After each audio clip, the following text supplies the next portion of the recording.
Yeah, that stuff still bothers me till this day. Hello, viewers. Another beautiful day. Yep. Hope your five senses work. Health and strength is good, or excellent. What? I did a video yesterday on this Marvel vs. Capcom, collection saga. And it still bothers me that that the game missed the original Xbox, the 360, and now you come back around, you circle back now, and then it's gonna miss the Xbox Series X and S. So to me the whole thing is intentionally done. Because I remember playing those games in the arcade, and I remember when having the original Xbox, I was looking forward to those games to being on the Xbox, since the PlayStation 1 couldn't run the game correctly. The Sega Saturn was kind of a hard system to find. Even when the Dreamcast was out, we were expecting the games there. They never showed up. So yeah, long story, man. But anyway, let me feed you Steam Deck fans real quick. All right, what do I got? Proton QT version 2.10.2 adds support for Wine GZ user interface GUI launchers and old compatibility tools. Proton, Qt is such a useful tool for Linux desktop and Steam Deck gaming, giving you an easy all-in-one way to add different versions of GE Proton and other tools to different launchers. And the new version is out now with version 2.10.2.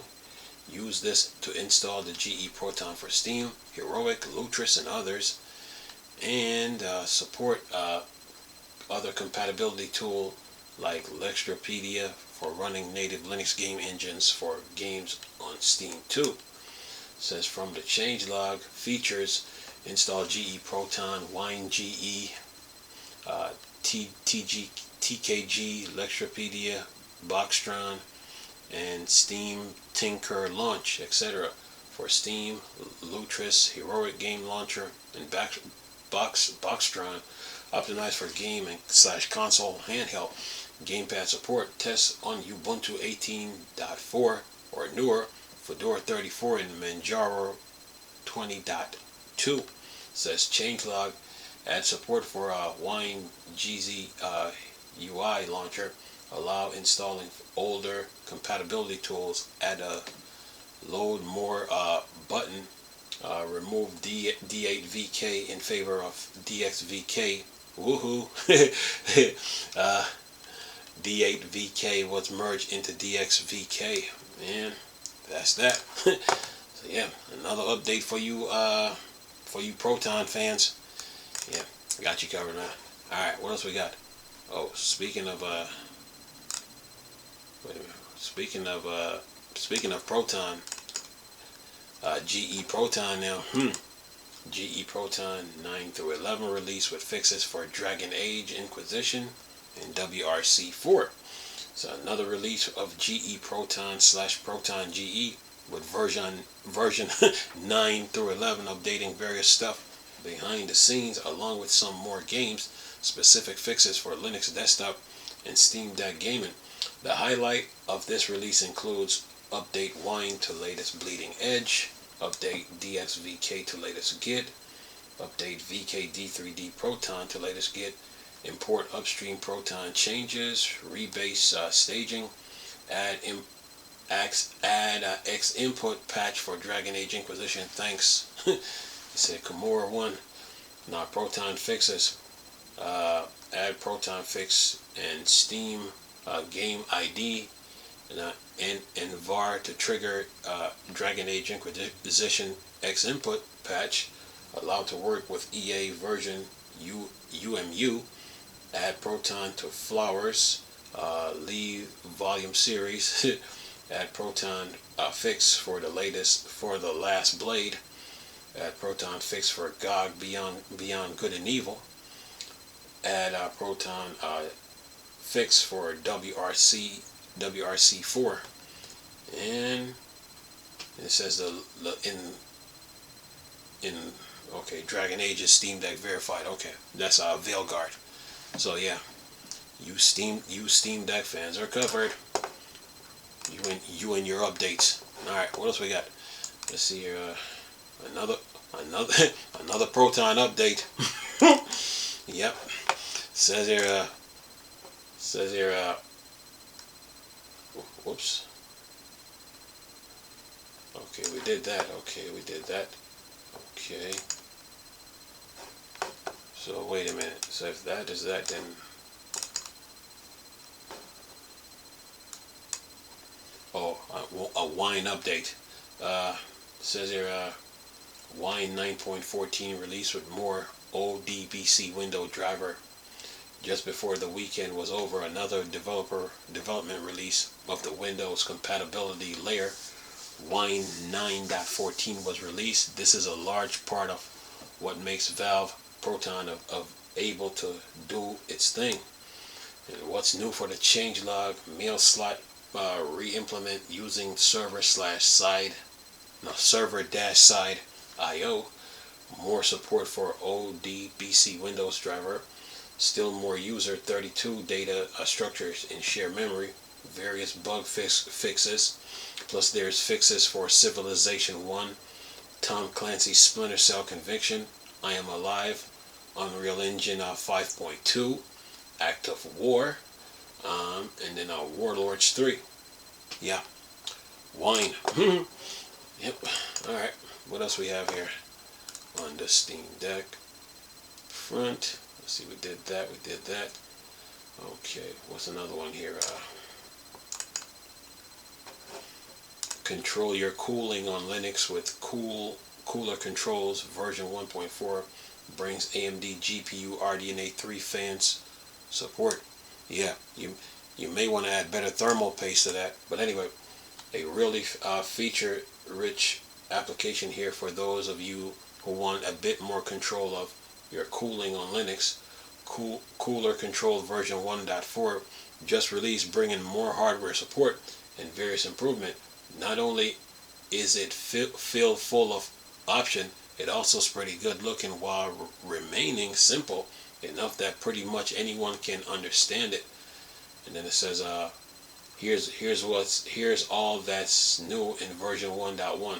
Added AMD GPU RDNA 3 fan control, NVML usage for NVIDIA GPU.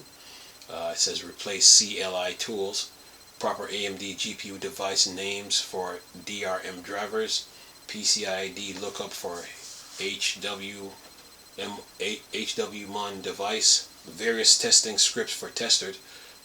Option is to disable duplicate liquid CT/HWMon device filter, vendor build artifacts. Then it says change subtopic.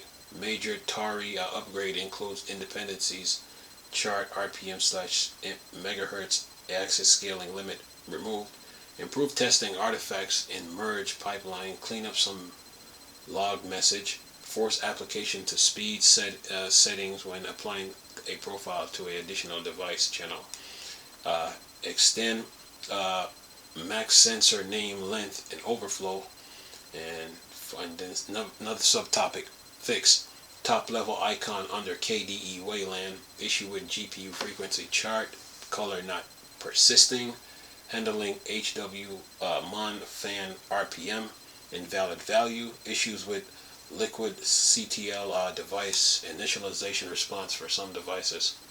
And he says, have you been using it?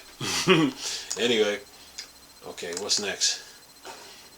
Yeah, it's always updates in the... Okay, let's see. Alien Rogue Incursion VR looks like it will turn me into a nervous wreck. Says here, I'm looking forward to playing through another proper single player VR game, and it looks like Alien Rogue Incursion may be my next big one. That is, as long as Steam VR with the Valve Index on Linux is in a good enough state to run it when it released late this year.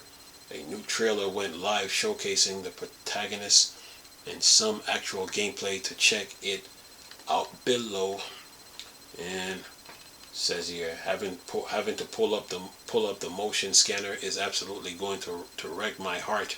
I am not entirely sold on the visual just yet, but in VR it's a whole different feeling, and it's still in development, so hopefully they will keep improving on that. They said it will be available this holiday, so likely sometime in December. Then it says more about it. Immerse yourself in the alien universe. Experience the horror and challenge of fighting exomorph in a world inspired by the look and feel of the Alien film franchise. Audio, visual, light effects, interaction, haptic work together to plunge players into the terrifying world of aliens. Danger lurks everywhere. Exomorph can intelligently use the environment to find the best angle to attack and appear from anywhere around you. Playing in VR will test your nerve and skill as you feel the pulse pounding terror of facing off against an exomorph. In addition to weapons and gear, your resourcefulness, quick reflexes, and ability to stay cool under terrifying pressure is needed to survive. Mistakes are deadly. Combat is dynamic and can happen or not based on player action. The movement you don't expect. Exomorph in the minute you die in a gory mess. Spawning is reactive to player's movement. Make a lot of noise and you are calling the exomorph to you.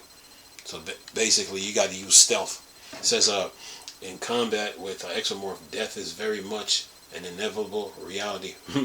Iconic weapons and gear. Locate hot spots with your motion tracker.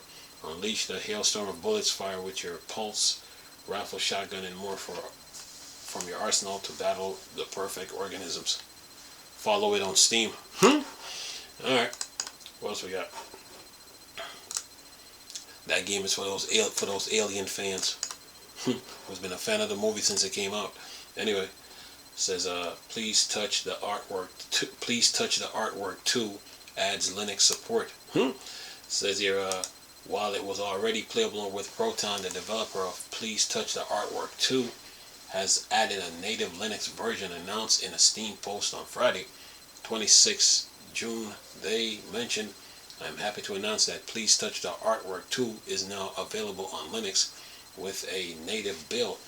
It was already Steam Deck compatible, but that via Proton, a tool that makes Windows games run on Steam SteamOS/Linux.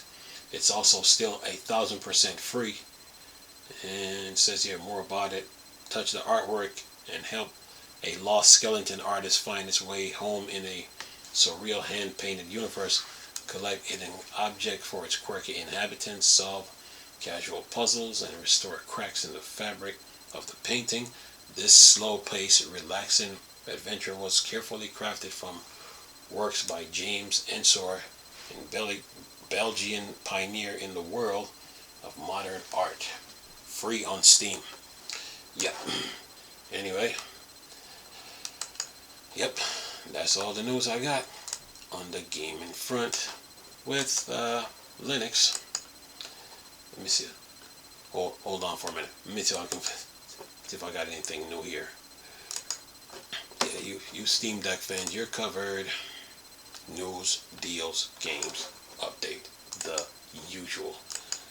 Yeah. Yeah, man, updates are always coming in. Uh-oh, speaking of which.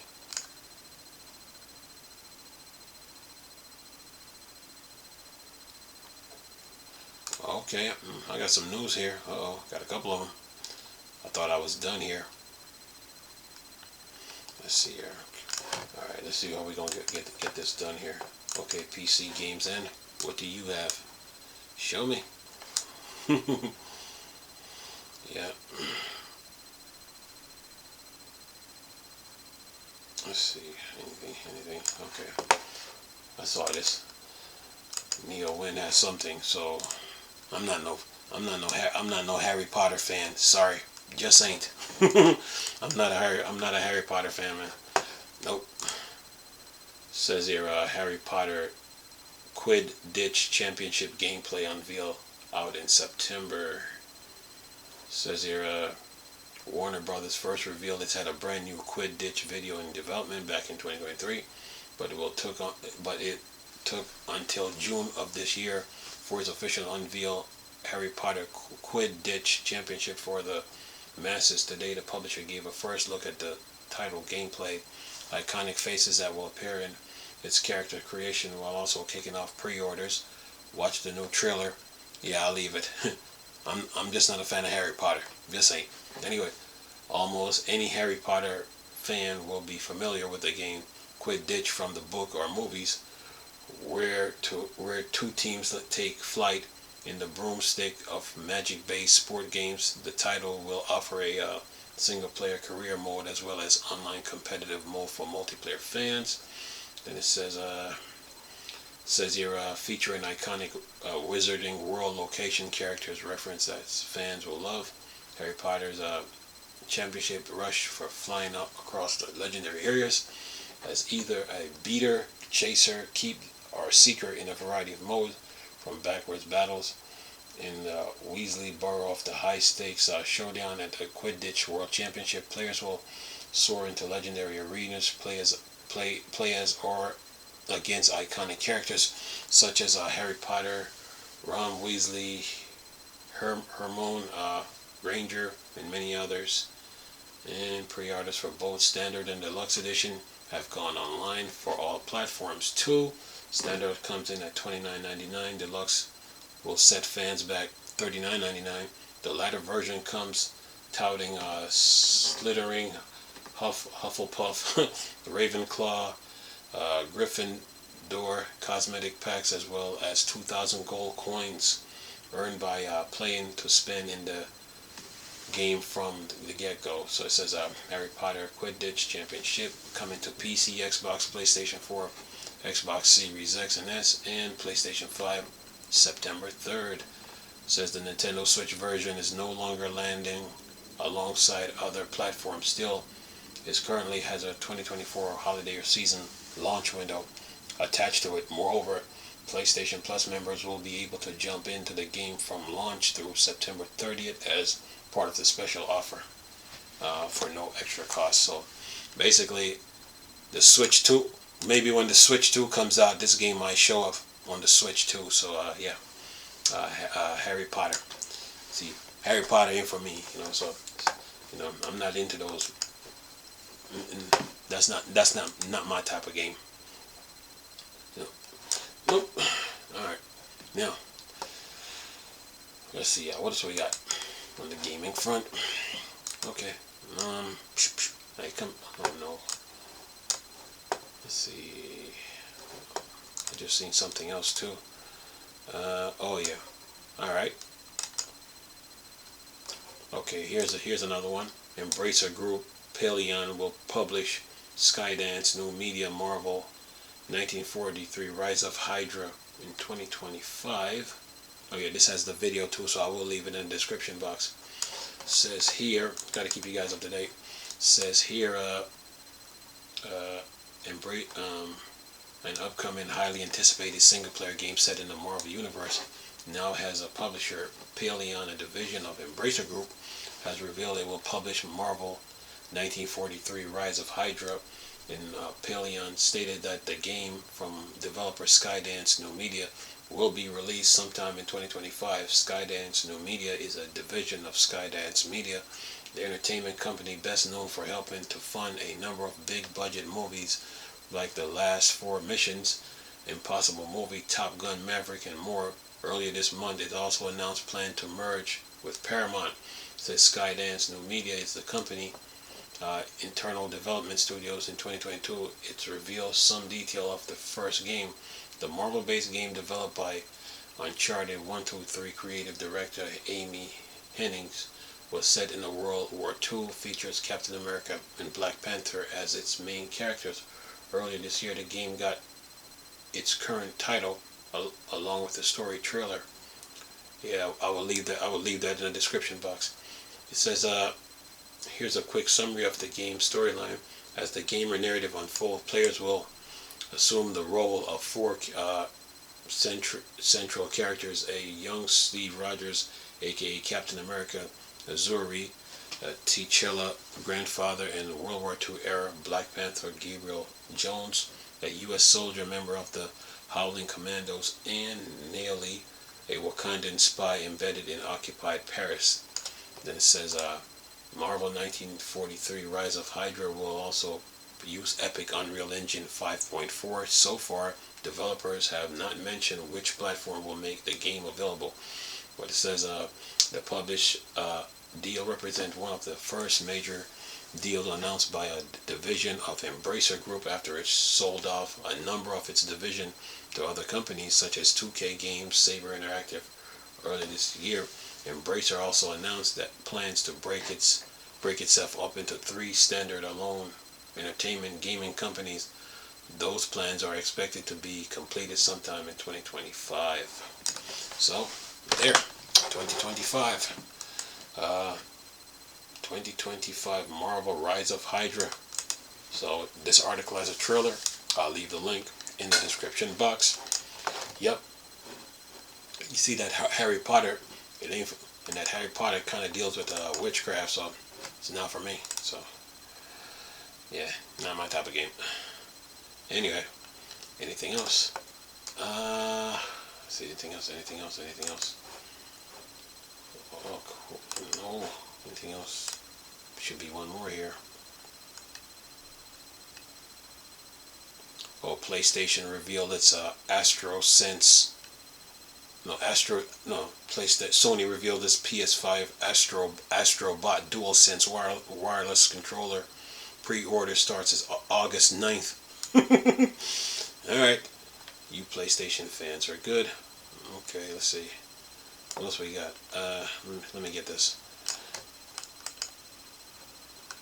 Okay. Well, it has a YouTube video in it too, so I'll leave it. I'll leave the link in the description box. All right, now, see, one thing about this, you got to keep pushing, man. You know, you really can't. You really got to feed that user base. You know, they're hungry. They're always hungry. You know, so yeah. And what is this? Starborn could be Bethesda's second expansion for Starfield. And let's see, what do we got? Okay. It says here, Bethesda released its latest grand RPG Starfield in September last year, letting players experience a vast universe for its mysteries. Now the first expansion on the horizon, fans may be discovered a hint that the second expansion may be named like many leaks. It's a trademark that has spilled the beans early, spotted on Timur 222 on X platform. Bethesda trademark filing displayed the same Starborn has gone up on U.S. Patent and Trademark Office website, which is being entered on July 12, 2024. For those who have yet to complete Starfield main campaign quest, there will be some spoilers in the following paragraph about Starborn. Skip ahead if you would like to keep it a surprise for your own playthrough. And then it says the Starborn are a group of individuals in Starfield who travel between universes using the Unity, a portal system. Player only encounter Starborn after they collect artifacts throughout the game universe, gaining various supernatural powers. A side effect: if Starborn is indeed the game, a second major expansion, it could be following up on this mysterious group with a dedicated storyline. Bethesda Todd Howard's game director behind Starfield has already confirmed that more Starfield content is in development, which are slated to land after Shattered Space expansion that's slated for this year for Xbox consoles and PC. Says here revealed it's just a full month ago. The Starfield Shattered Space expansion will let players delve into the hidden homeworld of the House Veyron group. The story will focus mostly on this one planet, offering more focus on RPG experience than the space exploration heavy angle that base game employs. As usual, take this report with a grain of salt. Some official announcement arrives from Microsoft or Bethesda regarding future Starfield expansion. Alright, got you guys covered, man. Got you covered. Gotta do this, man. Yep. Me, I'm a gamer, so you know, I like you know, so and this thing, whoa.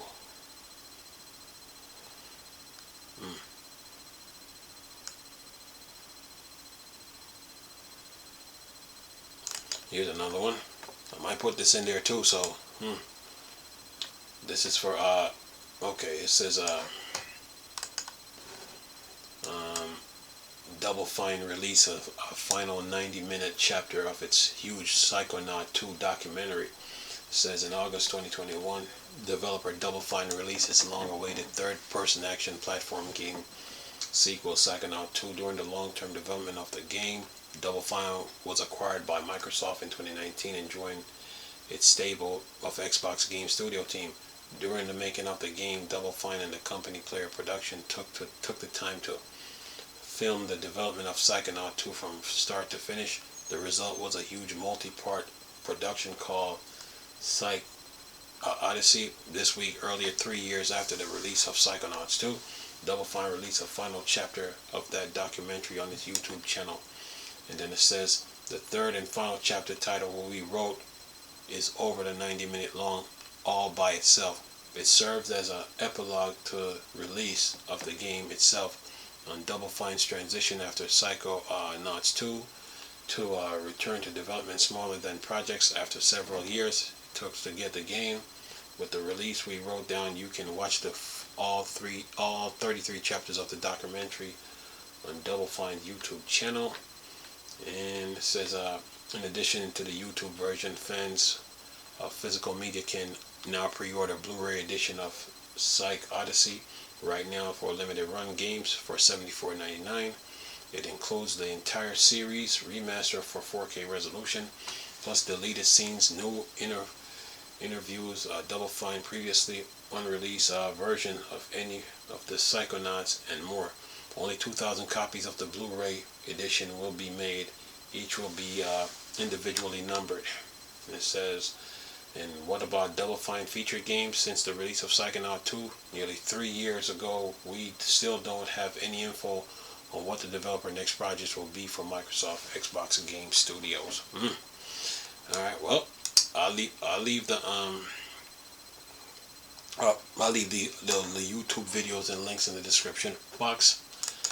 Anything else? Going once. Ooh, 27 minutes. Alright. Anything else? Anything else? Anything else? Alright. Anything else? Going once, going twice, going once, going twice. That is that. So that's all the news I got to report on the gaming front. But I'll keep you guys up to date though on what's going on in the gaming world.